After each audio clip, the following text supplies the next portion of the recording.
আমাদের দেশে ঈদের মিষ্টি মুখ বলতে সবার আগে নাম চলে আসে সেমাই আর পায়েসের। শহরাঞ্চলে এখন নানা রকম ডেজার্ট তৈরির চল হলো, গ্রামে কিন্তু সেই সেমাইটাই তৈরি হয় বেশি, আর সেগুলো হচ্ছে লাচ্ছা সেমাই আর দুধ সেমাই। আসসালামু আলাইকুম দর্শক, আজকে আমি আপনাদেরকে বাংলাদেশের সেই প্রচলিত দুটি ঈদের ডেজার্ট তৈরি করে দেখাবো। এই জন্য প্রথমেই চুলায় আমি ছোট একটা প্যানের মধ্যে 1.5 চা চামচ ঘি নিয়ে নিচ্ছি। ঘিটা গলে গেলে তারপরে এর মধ্যে কিছুটা আমি দিয়ে দিচ্ছি কিশমিশ, আর সেই সাথে দিয়ে দিব কয়েকটা কাজু বাদাম। আপনি চাইলে কাঠবাদামও ব্যবহার করতে পারেন। তারপর অল্প আঁচে এটাকে নেড়ে চেড়ে একটু ভেজে নিব। যখন কিশমিশগুলো এরকম ফুলে যাবে এবং কাজু থেকে খুব সুন্দর একটা ফ্লেভার বের হবে, তখন আমি চুলাটা বন্ধ করে দিব আর এটাকে নামিয়ে রেখে দিব।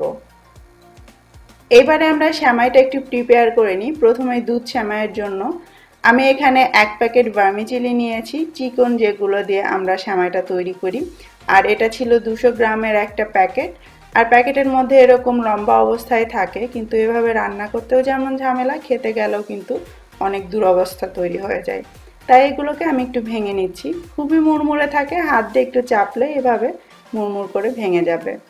এখানে প্রায় 1.5 কাপের মতো আছে, তো আমি এতটা নিব না, এখান থেকে অর্ধেকের কিছুটা বেশি নিয়ে নিব। এবার লাচ্ছা সেমাইটা রেডি করে নিব। যে পাত্রে আপনি সার্ভ করতে চান সরাসরি সেই পাত্রে লাচ্ছা সেমাইটা বসিয়ে নিতে হবে। তারপর এটাকেও একটু ভেঙে ছোট করে দিতে হবে যাতে খেতে সুবিধা হয়। আর হ্যাঁ, আপনারা চাইলে কিন্তু লাচ্ছা সেমাই খুব সহজে ঘরেই তৈরি করে নিতে পারেন, একদম স্বাস্থ্যকর পরিবেশে। আর সেটার একটা ভিডিও আমার চ্যানেলে আমি গত ঈদে আপনাদের সঙ্গে শেয়ার করেছিলাম, দেখে নেবেন কত সহজে লাচ্ছা সেমাই ঘরে তৈরি করা যায়। এটা হয়ে গেলে তারপরে সেই যে আমরা বাদাম আর কিশমিশটা ভেজে রেখেছিলাম সেটা উপর দিয়ে এভাবে ছড়িয়ে দিলাম। যদি আপনার পছন্দ না হয় বাদাম কিশমিশ খেতে তাহলে দিবেন না, এটা আমি জাস্ট দিচ্ছি একটু সুন্দর দেখানোর জন্য। আর খেতে ভালো না লাগলে আপনি সাইড থেকে সরিয়েও এটাকে খেতে পারবেন। তারপরে এটাকে আমি রেখে দিচ্ছি। এখন আমরা একটা প্যানের মধ্যে নিয়ে নিচ্ছি 2 টেবিল চামচ মতো ঘি। তারপর এর উপরে আমি দিয়ে দিচ্ছি 2টো এলাচ আর ছোট্ট একটু দারুচিনি, এর বেশি দিব না। এবার এটাকে একটু হালকা করে নেড়ে চেড়ে ভেজে নিব। আর চুলার আঁচটা কিন্তু এই পর্যায়ে মিডিয়াম লোতে থাকতে হবে, বেশি আঁচ দেওয়া যাবে না। এবার সেই যে আমরা সেমাইটা ভেঙে রেখেছিলাম সেটা দিয়ে দিলাম। ওই প্যাকেটে টোটাল 1.5 কাপের মতো সেমাই ছিল, আমি সেখান থেকে 1.25 কাপ সেমাই নিয়েছি।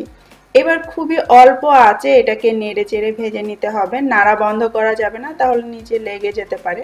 খেয়াল রাখবেন কোনোভাবেই যেন সেমাইটা পুড়ে না যায়, তাহলে রান্নার পর সেটা দুধের উপরে উঠে আসবে আর দেখতেও খুব বাজে লাগবে। এভাবে অল্প আঁচে নেড়ে চেড়ে আমি এটাকে ভেজে নিয়েছি। কালারটাও দেখবেন একটু চেঞ্জ হয়ে যাবে আর খুব সুন্দর একটা অ্যারোমাও আসবে। আমি এখন চুলাটা বন্ধ করে দিচ্ছি আর এটাকে নামিয়ে আলাদা একটা পাত্রে রেখে দিব। যদি আপনি এই প্যানে রেখে দেন তাহলে কিন্তু নিচেরগুলো আবার পুড়ে যেতে পারে। এবার অন্য একটা হাঁড়িতে আমি নিয়ে নিচ্ছি 2 লিটার দুধ। আমি এখানে ফুল ক্রিম মিল্ক ইউজ করছি, তবে আপনাদের যে ফুল ক্রিমই নিতে হবে এমন কোনো কথা নেই, তবে ফুল ক্রিম নিলে টেস্ট অনেক বেশি ভালো আসে। এখন মিডিয়াম আঁচে আমি দুধটাকে নেড়ে চেড়ে একটু জাল করে নিব। একটা বলক তুলে গেলে তারপরে আমি আরো 5 মিনিট এটাকে একটু জাল করব।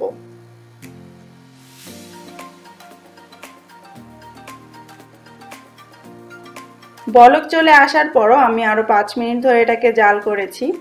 এখন এই দুধটাকে ঘন করার অনেক রকম উপায় আছে। আপনি চাইলে এটাকে জাল করে ঘন করতে পারেন, অথবা চিনির বদলে কনডেন্স মিল্ক দিতে পারেন, এতে করে মিষ্টিও যেমন হবে দুধটাও ঘন হবে।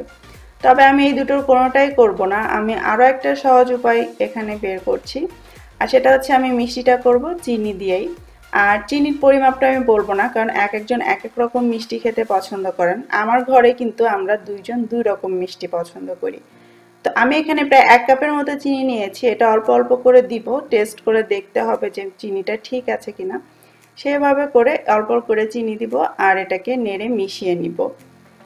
তারপর এই দুধটাকে আমি একটু ঘন করার জন্য এর মধ্যে আমি দিয়ে দিব 1 কাপ হেভি ক্রিম। আমরা যে ক্রিম বিট করে কেকের ক্রিম তৈরি করি এটা সেই ক্রিমই। এটা দিলে দেখবেন যে এই দুধটা যেমন ঘন হয়ে যাবে তেমনি খুব একটা ক্রিমি টেক্সচার চলে আসবে, খুবই ইয়াম্মি লাগবে সেমাইটা। আর আপনাদের কাছে যদি ক্রিম নেওয়ার অপশন না থাকে সেক্ষেত্রে আপনি কনডেন্স মিল্ক ব্যবহার করতে পারেন। তাতে করে যেমন মিষ্টিও হবে, আবার আপনার এর মধ্যে একটা ঘন ভাবও আসবে। সেক্ষেত্রে চিনিটা বাদ দিতে হবে। এগুলো দেওয়ার পর এটাকে নেড়ে চেড়ে আমি আরও 5-7 মিনিট এইভাবে একটু জাল করে নিব। আর চুলার আঁচটা আমি মিডিয়ামে রেখেছি। তারপরে এই দুধটা থেকে আমি কিছুটা দুধ তুলে রাখবো লাচ্ছা সেমাইয়ের জন্য। বাকিটা দিয়ে আমি ভার্মিচেলিটা রান্না করে নিব।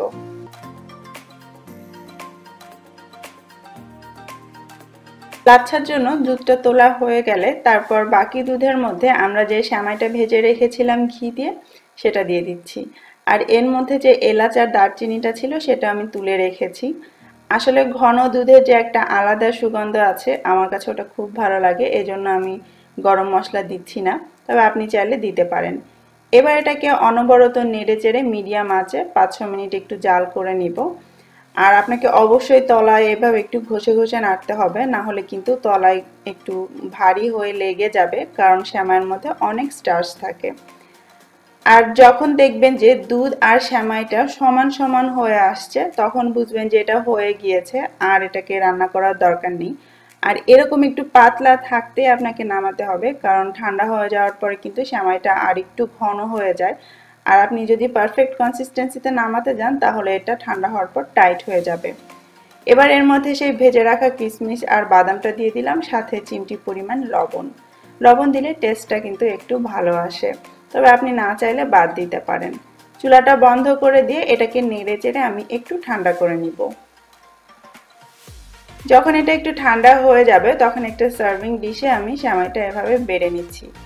এটা কিন্তু বেশ ঠান্ডা হয়ে গিয়েছে, তারপরেও দেখুন জমাট বেঁধে যায়নি, একদম পারফেক্ট কনসিস্টেন্সিতে আছে। একটু ঝোল ঝোল আবার একটু মাখো মাখো। ওপরে একটু বাদাম দিয়ে আমি এটাকে সাজিয়ে দিলাম। এখন আমাদের সেই যে লাচ্ছাটা আমরা রেডি করে রেখেছিলাম তার উপরে যে দুধটা আমরা তুলে রেখেছিলাম সেটা দিয়ে দিচ্ছি। আর অবশ্যই যখন আপনি এর উপরে দুধটা দিবেন সেটা যেন খুব বেশি গরম না থাকে। চুলা থেকে দুধটা তুলে নেওয়ার পর আমি 10 মিনিট অপেক্ষা করেছি। দুধটা যখন কিছুটা ঠান্ডা হয়ে গিয়েছে তখন আমি এর উপরে দিয়ে দিচ্ছি।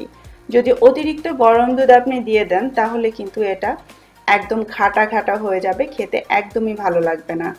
10 মিনিটের মাথায় দেখবেন দুধটা এরকম টেনে নিয়েছে। আর আপনি দুধটা যখন দিবেন তখন যতটুকুন সেমাই তার থেকে বেশি করে, অর্থাৎ সেমাইটা দুধের নিচে ডুবে থাকবে, এইভাবে করে দিবেন। এবার এটাকেও একটু সামান্য বাদাম দিয়ে সাজিয়ে দিচ্ছি। ব্যাস তৈরি হয়ে গেল আমার 2 রকমের সেমাই। এখন তো ঈদে নানা রকম ডেজার্ট তৈরি করা হয়, এই সেমাইয়ের প্রচলনটা একটু একটু করে কমে যাচ্ছে, তারপরও আপনি চাইলে এই ঈদে এটা তৈরি করে নিতে পারেন। আজকের মতো বিদায় নিচ্ছি, সবাই অনেক ভালো থাকবেন। আল্লাহ হাফেজ।